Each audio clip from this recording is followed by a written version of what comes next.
Hello everyone. We're gonna be talking about the Iranian hostage crisis.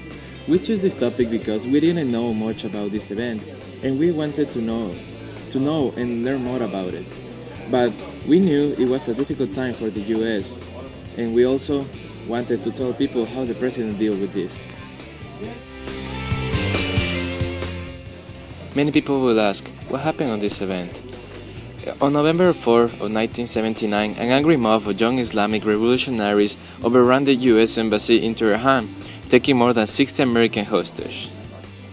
President Jimmy Carter and the CIA were the people involved. The crisis absorbed more concentrated effort by American officials and had more extensive coverage on television and in the press than any other event since World War II.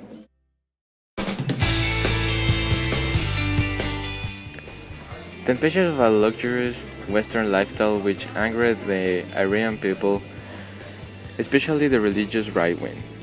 The clergy began to preach long and loud against the Shah and his queen, or with their leaders, which stirred the mass to revolt. The Shah was forced to abdicate the throne again and leave the country in January of 1979. The new ruler, Khomeini, railed against the American government, denouncing it as the great Satan and enemy of Islam. Why this event is important for the US history?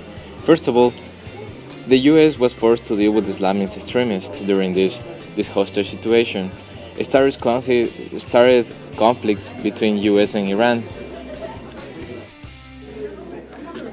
Since 1970s, the US has been trying to stay ahead of militant and terrorist groups around the world. Since this event, the US has learned to work with other countries more rather than control them. This situation affected in a lot of ways to the government. First of all, with the President Jimmy Carter, he refused to let his office and keeping the prisoners more than 444 days hostage. After Jimmy Carter taking this decision of not leaving his office to not let the prisoners out, Carter canceled any oil imports from Iran, expelled a significant number of Iranian people from the US, and days later, he froze around 8 billion assets in the US, which led to a significant lowering in the US economy.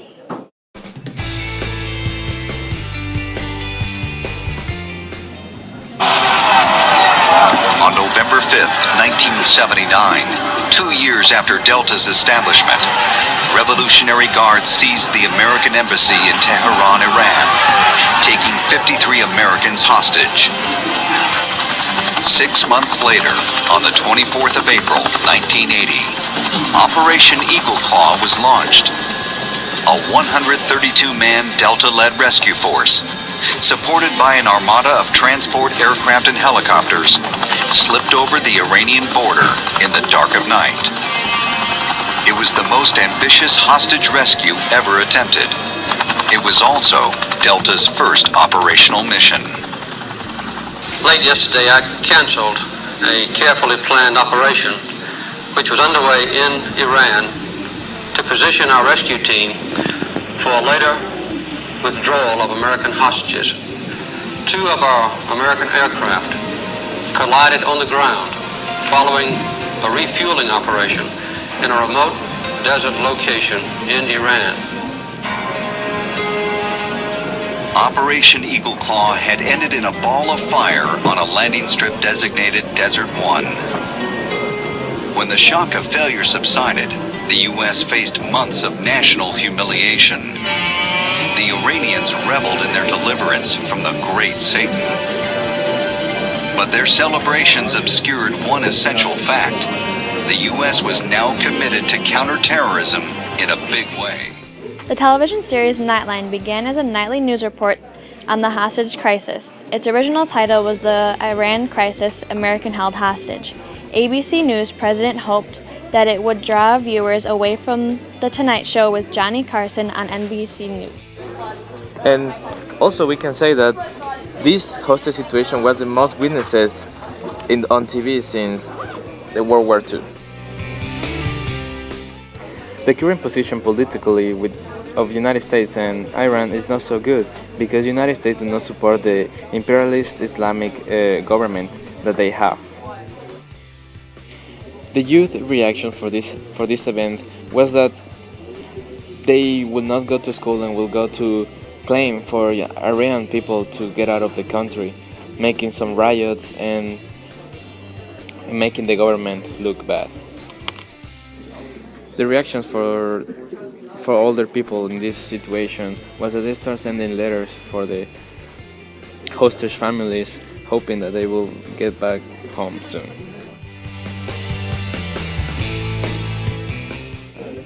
Our opinion regarding this event, it was that the government saved the hostages and also helped President Carter to have good image of the U.S. government by that time, because people were not supporting him.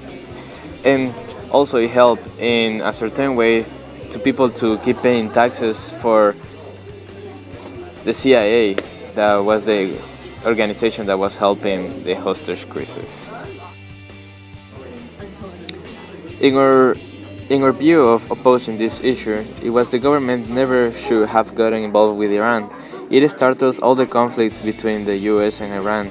It created riots in the United States from people who wanted that Iran people were kicked away from the country.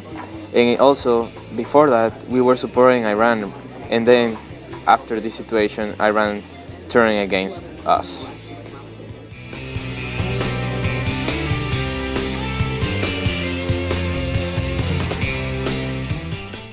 Thanks for watching. Have a great day.